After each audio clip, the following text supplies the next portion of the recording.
నమస్తే. తాజాగా రాహుల్ గాంధీ అయోధ్యపై ఒక కీలక వ్యాఖ్యానం అయితే చేశారు. తాము అయోధ్యలో విజయం సాధించాం, ఇండి కూటమి నేతృత్వంలోని సమాజ్వాదీ పార్టీ అక్కడ విజయం సాధించింది కాబట్టి ఈ విజయంతో రామమందిర రథయాత్రను తాము ట్యాకిల్ చేశామని చెప్పారు. అంటే ఒకప్పుడు ఎల్కే అద్వానీతో ప్రారంభమైన అయోధ్య రామమందిర రథయాత్రను తమ విజయం ద్వారా అడ్డుకున్నామని రాహుల్ గాంధీ చెప్పారు. అయితే నిజంగానే రాహుల్ గాంధీ అయోధ్య రామమందిర రథయాత్రను అడ్డుకున్నట్టేనా? ఫైజాబాద్ జిల్లాలో నిజంగానే సమాజ్వాదీ పార్టీ గెలుపొందినప్పటికీ అయోధ్యలో ఇండి కూటమి నిజంగానే గెలుపొందిందా? ఓసారి పరిశీలిద్దాం.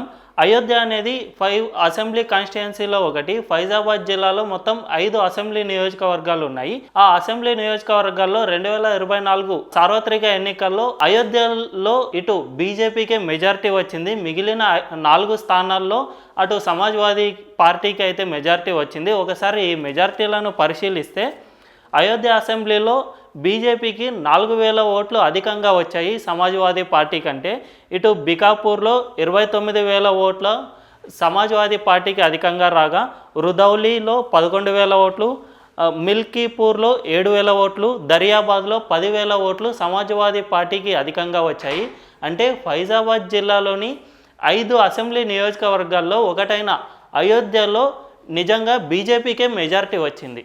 మిగిలిన 4 స్థానాల్లో అటు సమాజ్వాదీ పార్టీకి మెజారిటీ రావడంతో మొత్తంగా లోక్సభ నియోజకవర్గంలో సమాజ్వాదీ పార్టీ గెలుపొందింది. ఇక దీంతోపాటు గతంలో ఓసారి ఫైజాబాద్ జిల్లాలో గెలుపు ఓటములను ఓసారి పరిశీలిస్తే మొట్టమొదటిసారిగా అంటే అయోధ్య రామ మందిరానికి శిలాన్యాస్తో ఇది ప్రారంభమైంది. 1989లో ఈ రామ మందిర శిలాన్యాస్ మొట్టమొదటిసారిగా స్థాపించడంతో అక్కడి నుంచి ఈ ఉద్యమం అనేది మొదలైంది. అయితే అయోధ్యలో శిలాన్యాస్ మొదటిసారిగా 1989 నవంబర్ 9వ తేదీన శిలాన్యాస్ చేశారు. అదే నెలలో అంటే ఎప్పుడైతే 9వ తేదీన శిలాన్యాస్ చేయగా నవంబర్ 22వ తేదీన లోక్సభ ఎన్నికలు దేశవ్యాప్తంగా జరిగాయి. ఆ సమయంలో ఫైజాబాద్ జిల్లాలో సిపిఎం పార్టీ గెలుపొందింది. అంటే రామ మందిర శిలాన్యాస్కు అక్కడ గెలుపు ఓటములకు ఏమాత్రం సంబంధం లేదు అని ఈ అంశం అయితే చెబుతోంది. ఇక గతంలో ఇక్కడ భారతీయ జనతా పార్టీ గెలుపొందింది, కొన్నిసార్లు ఓటమి పాలైంది. అవి ఎప్పుడెప్పుడు గెలుపొందింది, ఎప్పుడెప్పుడు ఓటమి పాలైంది ఓసారి పరిశీలిస్తే 1957 నుంచి 71 వరకు కాంగ్రెస్ గెలుపొందింది. 77లో ఒకసారి జనతా పార్టీ గెలుపొందింది. అంటే కాస్త రైట్ వింగ్ ఐడియాలజీ ఉన్న జనతా పార్టీ 1977లోనే గెలుపొందింది. 89లో శిలాన్యాస్తో అయోధ్య ఉద్యమం ప్రారంభమైనా కూడా 1977లోనే అక్కడ ఒకసారి బీజేపీ గెలుపొందింది.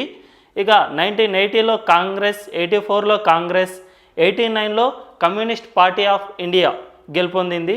ఆ పార్టీ తరపున మిత్రసేన్ యాదవ్ 1989లో ఇప్పటి వరకు మనం చెప్పుకున్నాం కదా, శిలాన్యాస్ జరిగిన కొద్ది వారాల్లోనే ఈ పార్లమెంట్ ఎలక్షన్లు జరగగా అక్కడ 1989లో సిపిఐ గెలుపొందింది. మిత్రసేన్ యాదవ్ ఆ పార్టీ తరపున గెలుపొందారు. అయితే ఆ తర్వాత 1991, 96 ఈ సమయంలో బీజేపీ అక్కడ గెలుపొందింది. వినయ్ కటియార్ అక్కడి నుంచి గెలుపొందారు. అంటే శిలాన్యాస్కు అయోధ్య ఉద్యమానికి సంబంధం లేకుండా అయోధ్య ప్రాంతంలో అంటే ఫైజాబాద్ జిల్లాలో రాజకీయాలు జరిగాయి. శిలాన్యాస్ జరిపిన నెలలోనే జరిగిన లోక్సభ ఎన్నికల్లో బీజేపీ ఓడిపోయింది. ఆ తర్వాత వచ్చిన లోక్సభ ఎన్నికల్లో బీజేపీ గెలుపొందింది. ఆ తర్వాత ఇక్కడ సమాజ్వాదీ పార్టీ ఒకసారి గెలుపొందింది, బీజేపీ మళ్ళీ గెలుపొందింది. బహుజన్ సమాజ్వాదీ పార్టీ 2004లో గెలుపొందింది. ఇక 2009లో కాంగ్రెస్, 2014, 19లో బీజేపీ గెలుపొందితే 2024లో సమాజ్వాదీ పార్టీ గెలుపొందింది. అంటే ఫైజాబాద్ జిల్లాకు అయోధ్య రామ మందిర ఉద్యమానికి ఏమాత్రం రాజకీయాలతో సంబంధం లేదు అని ఈ డేటా ద్వారా తెలుస్తుంది. ఇప్పటి వరకు రాహుల్ గాంధీ ఏం చెబుతూ ఉన్నారు?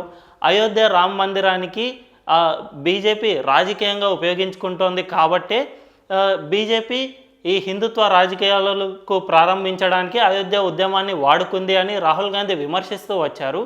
అయితే ఇన్నాళ్ళు అయోధ్య ఉద్యమం ప్రారంభమైనప్పటి నుంచి అయోధ్య రామాలయం ప్రారంభోత్సవం చేయడం మధ్యలో చాలాసార్లు అక్కడ బీజేపీ ఓటమి పాలైంది. దీన్ని బట్టే తెలుస్తోంది అయోధ్య ఉద్యమానికి రాజకీయాలకు ఎటువంటి సంబంధం లేకుండా అక్కడ రాజకీయాలు నడిచాయి. అయితే తాజాగా రాహుల్ గాంధీ ఏమంటున్నారు, బీజేపీ అక్కడ ఓడిపోయింది కాబట్టి మేము హిందుత్వ రాజకీయాలకు చెక్ పెట్టాము అని రాహుల్ గాంధీ చెబుతూ ఉన్నారు. గతంలో కూడా ఇక్కడ బీజేపీ ఓడిపోయింది, కానీ ఆ తర్వాత గెలుపొందింది కాబట్టి ఇక్కడి రాజకీయాలకు హిందుత్వ రాజకీయాలకు ఎటువంటి సంబంధం లేదు అని ఈ డేటా ద్వారా రుజువు అవుతోంది. ఈ వీడియో మీకు నచ్చినట్టయితే లైక్ చేయండి, 10 మందికి షేర్ చేయండి. అలాగే కామెంట్ల రూపంలో మీ అభిప్రాయాలను మాతో పంచుకోండి. Nationalist hub group of channels ను సబ్స్క్రైబ్ చేసుకుని తెలుగునాట జాతీయవాద జర్నలిజాన్ని ప్రోత్సహించండి. ఈ వీడియో కింద ఉన్న బెల్ ఐకాన్ పై క్లిక్ చేయడం మర్చిపోవద్దు.